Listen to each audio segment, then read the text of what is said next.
Minsan lang ako makarinig ng ganitong kwento ng buhay. Dati ka bang chef? Hindi sir, malayo yan sa trabaho ko. Ay, ganun sir. Ano ba bang naging work mo before? Nasa aircraft maintenance ako sir, ng Emirates Airlines sa Dubai. Aircraft maintenance? Wow, sir. Yes sir. Isa sa mga magandang trabaho yan, sir. Ba't mo naisipang magnegosyo pa? Ang ganda na ng trabaho mo. Sir kasi siyempre gusto ko makasama yung mga anak ko, yung asawa ko. Opo. Kaya mas naisipan ko magnegosyo. Oh, kahit maganda na yung sinasahod mo, sir.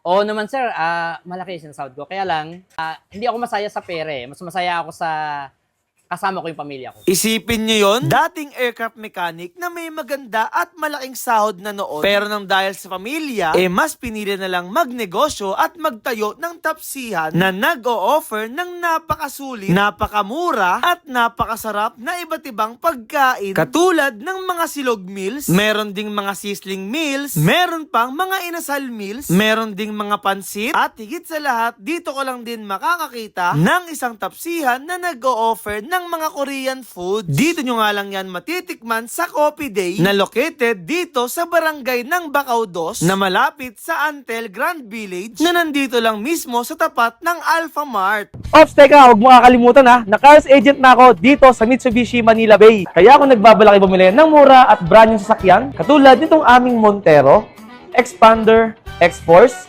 L300, Triton Pickup at ang aming Mirage G4. I-PM nyo lang ako dito sa Facebook page ko o kaya tumawag kayo sa mga number na ito o kaya naman puntahan nyo ako mismo dito sa Mitsubishi Manila Bay. So paano, iintayin ko kayo mag-apply at mag-inquire sa akin ha. Bye-bye! Hi sir, magandang gabi po. Sir, magandang gabi. Iyon sir, balita ko ito po yung isa sa mga sulit na tapsihan dito sa Bacau. Oo naman, sulit na Tama sulit. po ba yun? Kitang-kita nyo naman. Iyon sir, ano po bang mga ino-offer mo dito sir? Meron ko sir kaming mga silog meals, Silog meals? tulad ng liempo silog, top silog, Wow. at top silog combo. May combo rin po kayo. Yes sir, meron kaming combo, yung top silog, lagyan mo ng chicken wings or bestseller namin, chicharong bulaklak. Okay, kumbaga pwede sila mamili kung anong gusto nila sir. Pwede sir, may hotdog pa yan or siomay. Okay, ano pang bukod dyan sir? Ano pang meron? Sir, meron kaming liempo barbecue, only rice yan, at saka chicken inasal, only Wow, rice and may only soup. mga inasal po kayo dito. Pag babait kayo sir, meron pang free drinks yan. Magbabait ha. Mabait naman ako sir.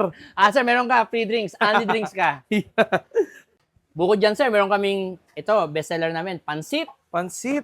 sangyup in a bowl, at saka bibimbap. Oh, grabe sir, dito lang ako nakakita ng tapsihan na may ino-offer na Korean foods. Yes sir, at masarap yan sir. Masarap Pag yan po. na natikman, siguradong Okay. babalik at babalik ka. Yun. Dito rin sir, nag-offer kami ng sizzling, mga sizzling sisig, sizzling burger steak, May mga at iba pang sizzling. mga sizzling sir. Anong oras kayo bubukas sir? Ng Bukas po kami store? sir ng 10 a.m.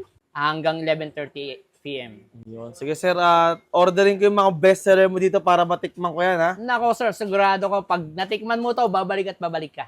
At syempre, ang una kong titikman dito guys is yung kanilang chicken inasal for only 139 pesos lang. Naka-only rice ka na, naka-only sabaw ka pa. Tapos ganito pa yung kalaking chicken mo. Diba? So tikman na natin yan. Grabe guys, sobrang sarap ng inasal nila. Ang sarap ng pagkakamarinate, tapos ang lambot ng manok. Isa pa nga.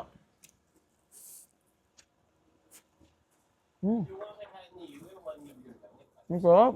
Tapos guys, titikman ko rin dito syempre yung isa sa mga bestseller nila na first ever nga na tapsihan na nagkaroon ng Korean dishes. Ito nga yung kanilang samgyeopsal in a bowl. Ayan, ayan, halo-halo na yan. Bahala na sila. Ang sarap. Yung lasa ng kimchi, ang sarap din ng timpla. Ang lambot ng karne. Nagbabalance yung lasa ng cheese dun sa lasa ng kimchi nila. Ng karne, ayan Kimchi, hindi mo mawala dyan. Wow. Kumandi natin yung sisig nila dito. Tignan natin. Okay nga. Lasang-lasa mo yung mga nilalagay nilang ingredients dito. So ilang mga tropa, uubusin ko na muna to. Maraming salamat sa panood nyo. Paalam. Bye-bye.